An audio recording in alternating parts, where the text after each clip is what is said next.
Sepotong pagi tenggelam di halaman sekolah oleh Latif Nurjannah.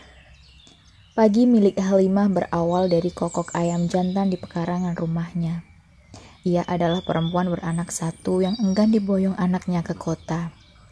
Setelah mengambil air di tempayan untuk berwudu, langkah Halimah menuju dipan di kamar sebelah barat. 2 rakaat sembahyang ia lakukan diiringi derit dipan dan suara burung dari kebun. Mukena yang ia kenakan senada dengan warna rambutnya yang mulai keperakan. Garis-garis di dahinya pun mengukuhkan bahwa telah banyak asam garam kehidupan yang telah ia telan. Ia menyalakan kompor, hendak merebus sedikit air untuk menyeduh teh. Kebiasaan yang selalu ia lakukan sebelum bersiap ke sekolah. Di saat seperti itu, ia selalu teringat Hamid, anaknya yang kini bertugas di Manokwari sebagai seorang polisi. Di sela suara air mendidih itu, kenangan saat Hamid masih sekolah dulu selalu terlintas. Hamidah pernah diajak Hamid tinggal bersamanya, namun ia menolak. Ada sesuatu yang menahannya di kampung halaman, yakni sekolah yang berdiri di dekat perbatasan. Sekolah itu dulunya ia dirikan bersama mendiang suaminya. Murid pertama mereka adalah Hamid dan 4 orang lainnya.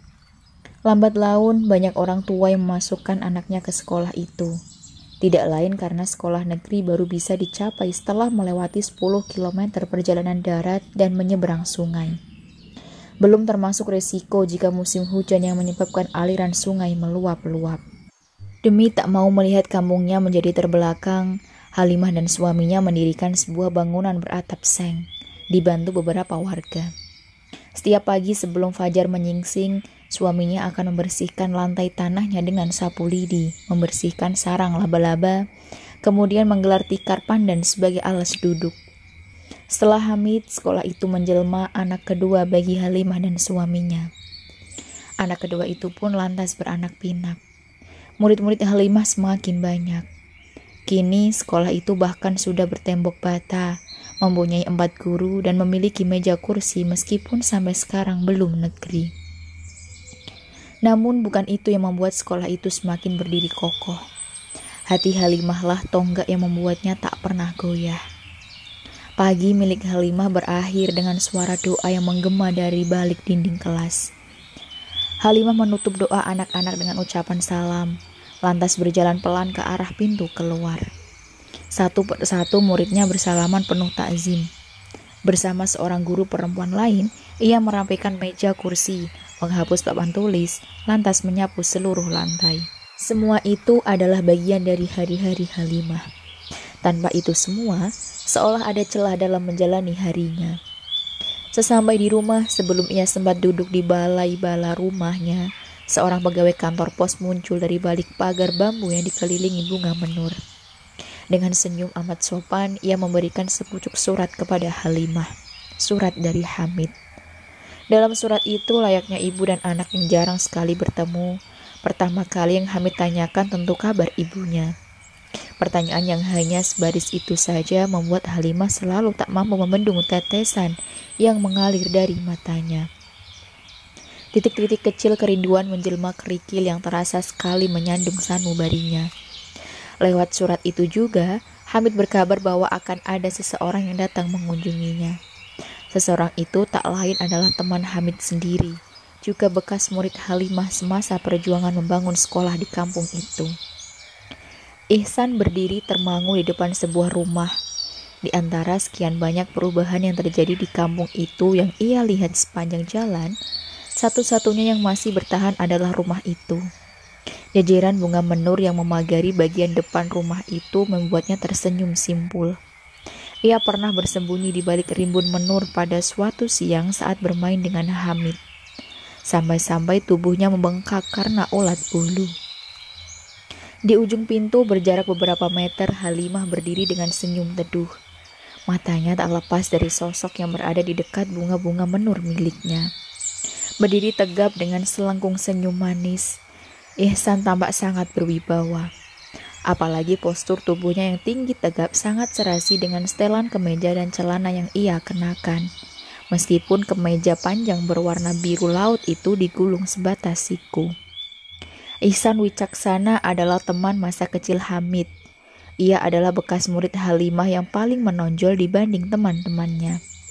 Selain memang ia anak tunggal dari seorang pengepul cengkeh di kampung itu, Ihsan adalah satu-satunya kuda hitam Hamid di kelas. "Selamat pagi, Bu," ucap Ihsan santun. Harum menur yang mau semerbak mengiringi pertemuan guru dan murid itu. Halimah pun membalas senyumnya.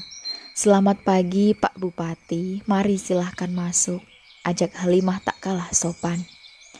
Kali ini Ihsan tersenyum canggung mendengar sapaan "Pak" dari gurunya sendiri, meskipun yang memanggil justru tak canggung sama sekali.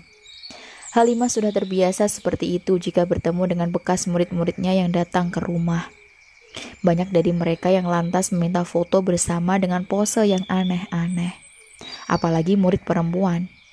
Dengan semangat, mereka lantas menceritakan jika foto itu diunggah ke media sosial dan banyak teman-teman lain yang berkomentar. "Begini, Bu, tentu Hamid sudah mengatakan jika saya ingin memberi sesuatu untuk sekolah tempat saya dulu menuntut ilmu. Selain bersilaturahmi dengan ibu tentunya." "Oh ya? Jadi Pak Bupati mau mengajar di sekolah?" Ihsan tahu Halimah sedang berkelakar. Sapaan untuknya memang terasa risih lama-lama. Namun begitu tawa mereka pecah bersamaan.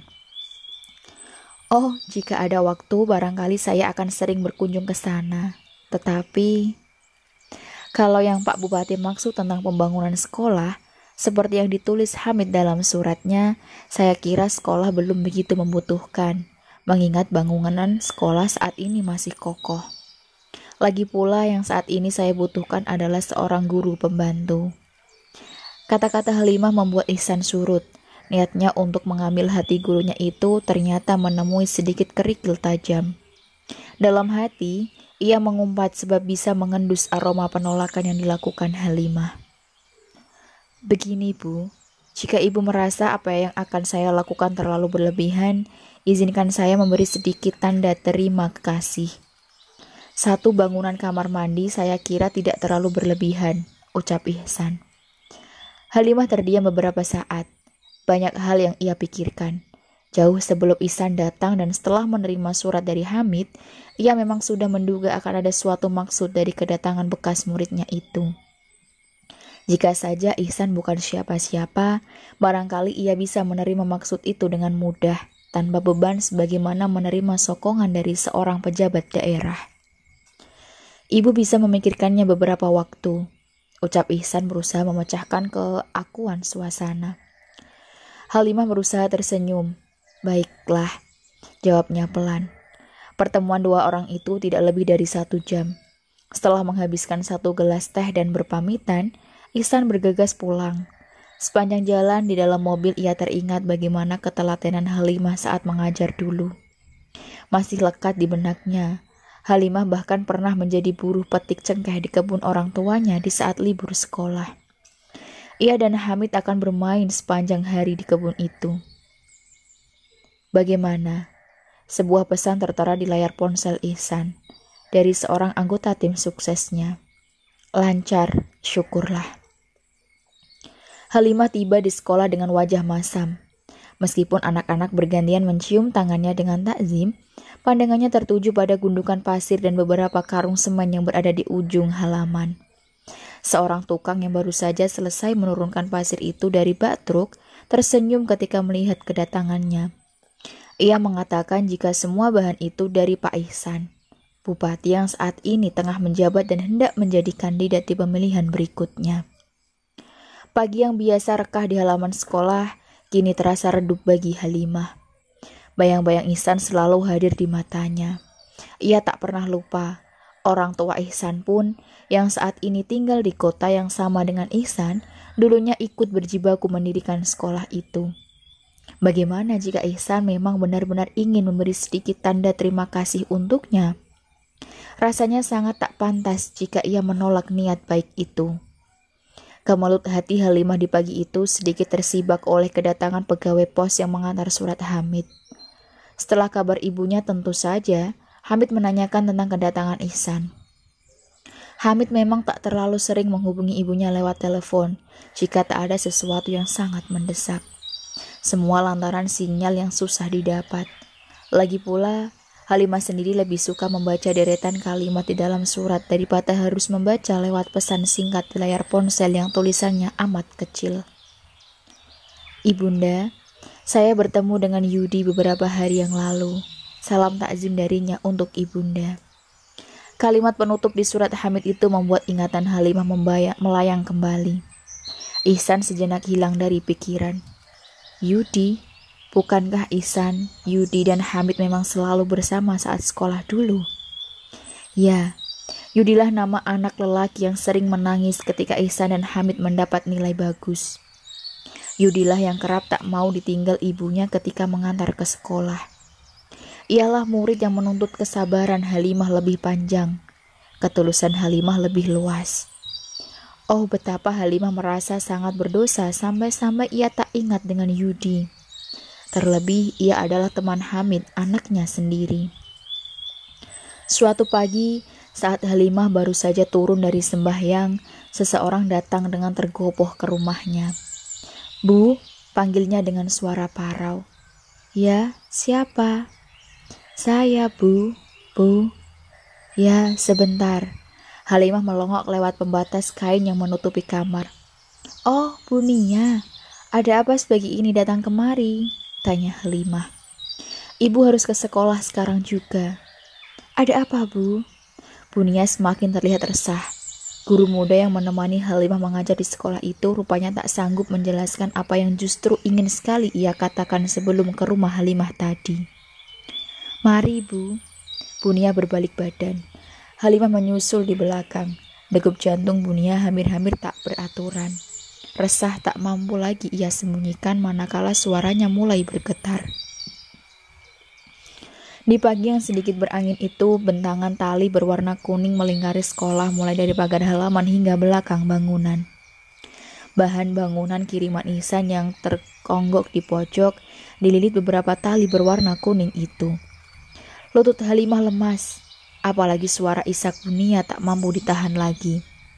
Dari sebuah koran yang terbit hari itu dikabarkan bahwa sekolah tempat Halimah mengajar mendapat sokongan dana dari hasil korupsi pejabat daerah setempat.